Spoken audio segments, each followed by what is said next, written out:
families, and friends of lesbians and gays. It also stands for love, and that's what this is all about. This is one of 172 rallies that are happening across the country in all 50 states and Washington, D.C. in advance of the oral arguments in two marriage equality cases, Hollingsworth v. Perry, which addresses California's Proposition 8, and United States v. Windsor, which deals with the 1996 Defense of Marriage Act, or DOMA. PFLAG National, on behalf of its 350 affiliate chapters and 200,000 members, has filed a friend of the court brief on the Prop 8 case. Why? Because PFLAG parents have witnessed the pain and suffering their children have endured because of discriminatory laws such as Prop 8. Because PFLAG knows that love makes a family, not the gender of the people who are getting married.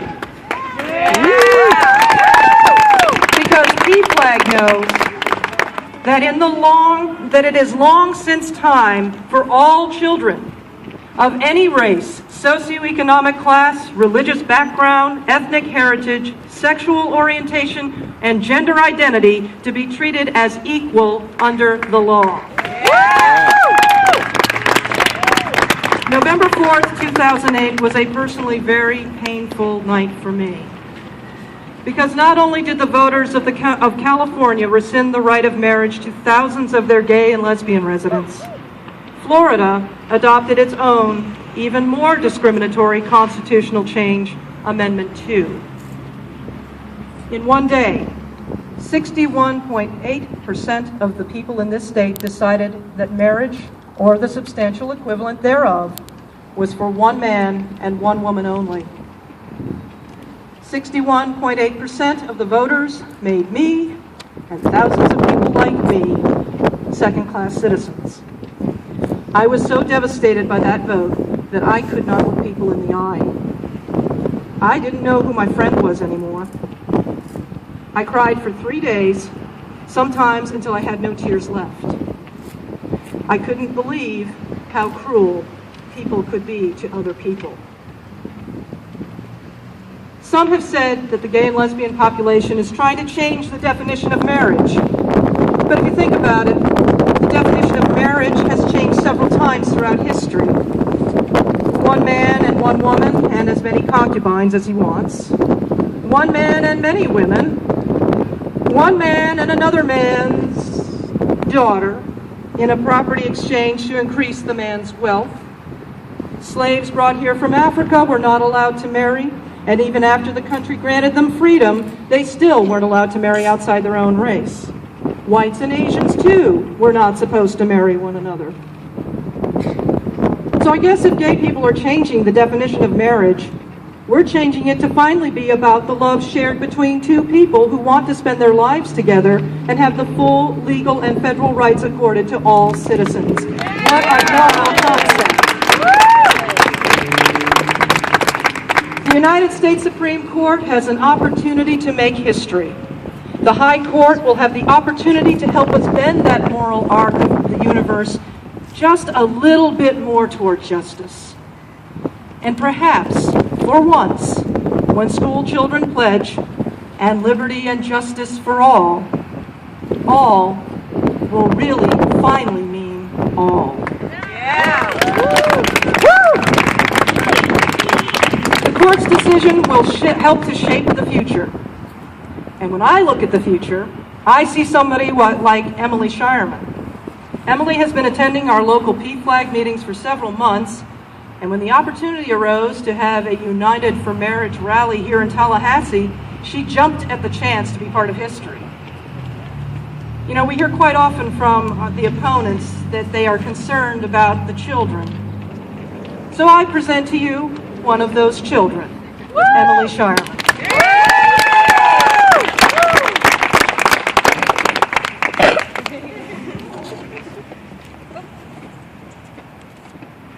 I'm a little shorter than Susan.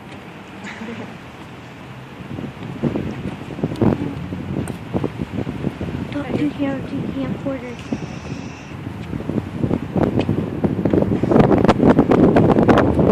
This week is fundamental to our nation's history. Tomorrow, it does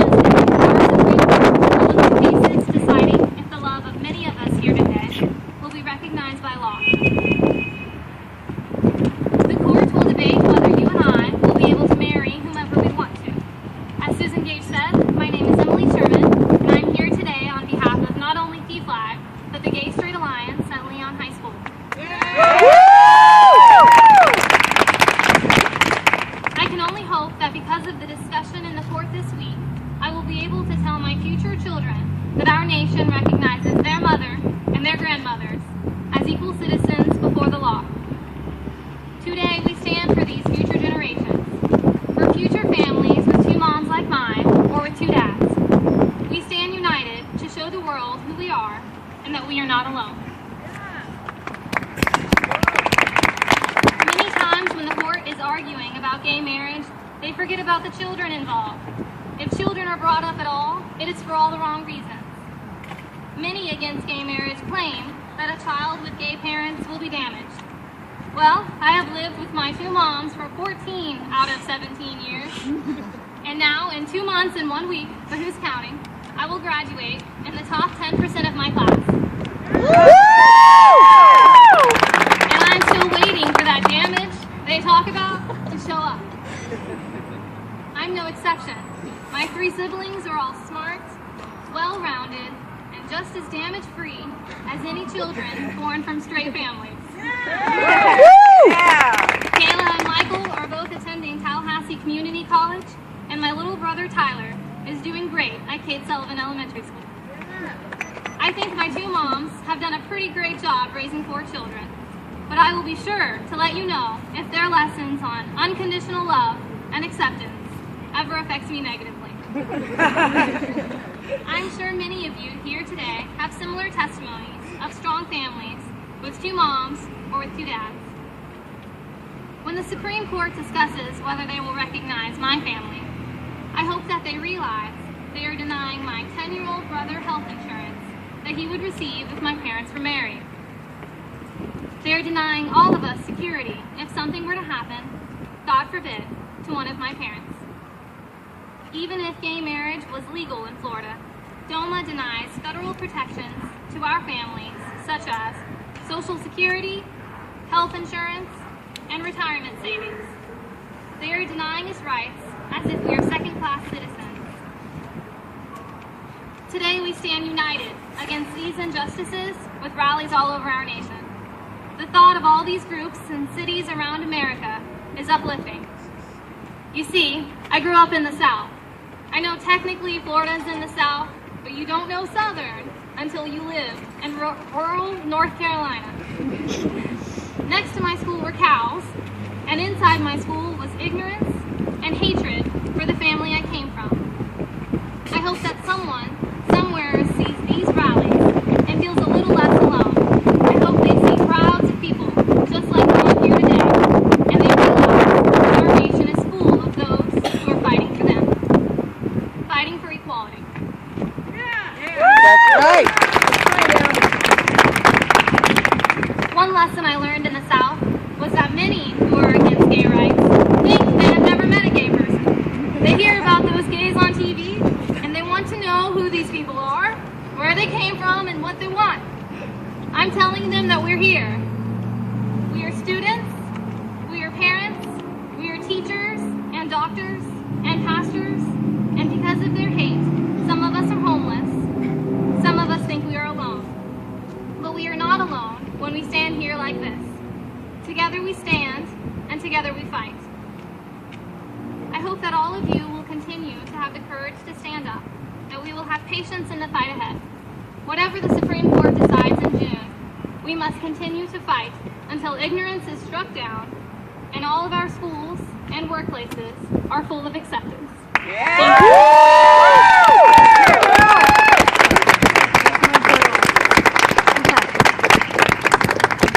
One of the things that Emalee did not tell you is that her aspiration is to become a pastor. So I think the church will be in good hands if she becomes a pastor. Yeah. Churches, interesting. They haven't always been the friendliest places for people who are gay and lesbian, for sure. Luckily, we have many more people of faith who are putting forth a different and more inclusive face of Christ. And one of those is Reverend Diane Fisher from Gentle Shepherd Metropolitan Community Church.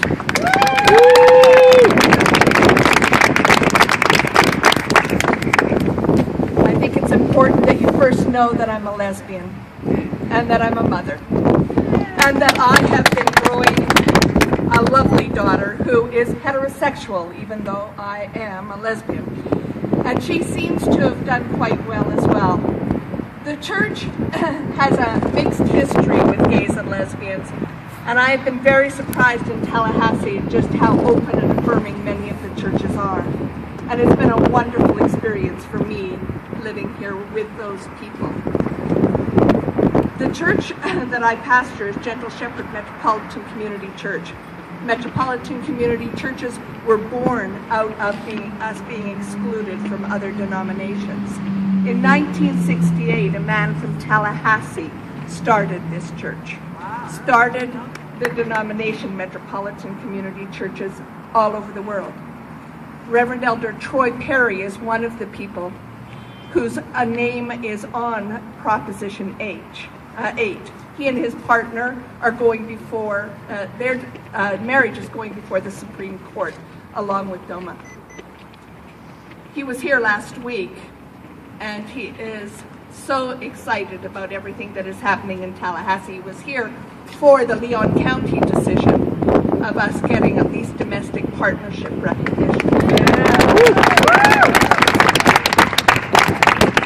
We heard from somebody this morning carrying a Bible that we're sinners. We heard that we're not welcome. We heard that God is keeping us from the church, and I'm here to say that that is not true. That God created all of us in God's image. That God gave God's only child, that whosoever should believe would not perish. Not whosoever except gays and lesbians. Whosoever should believe. God loves us all. And too often we forget that and we don't hear that message. This is what is being decided by a court. I am understanding marriage as far more a religious thing, a relationship for me with my partner, whoever that should be, and it should be before God. States have been involved in marriage. For them to deny the love between two people, for them to say it's okay for some to have this right, but not all to have this right, stands in the face of everything I know.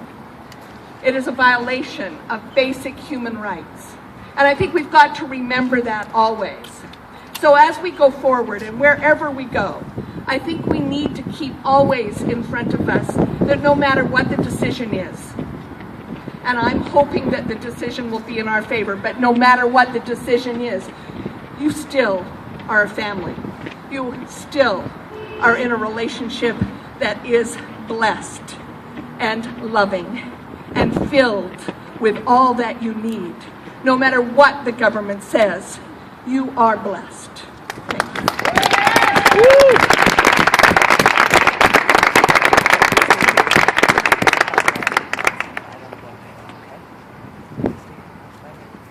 Hear ye, hear ye. The following scene is a reenactment of Perry v. Schwarzenegger, now called Hollingsworth v. Perry, the Prop 8 trial heard in U.S. District Court. The plaintiffs in this case are two loving same-sex couples who simply want to marry, just as any heterosexual couple in America has the right to do. Court is now in session. Thank you, Your Honor. This case is about marriage and equality.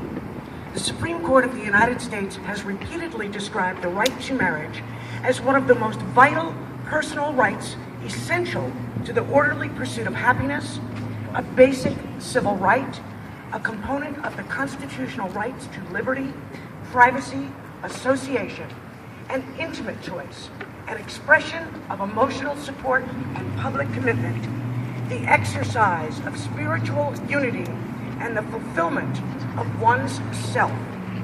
In short, in the words of the highest court in the land, marriage is the most important relation in life and of fundamental importance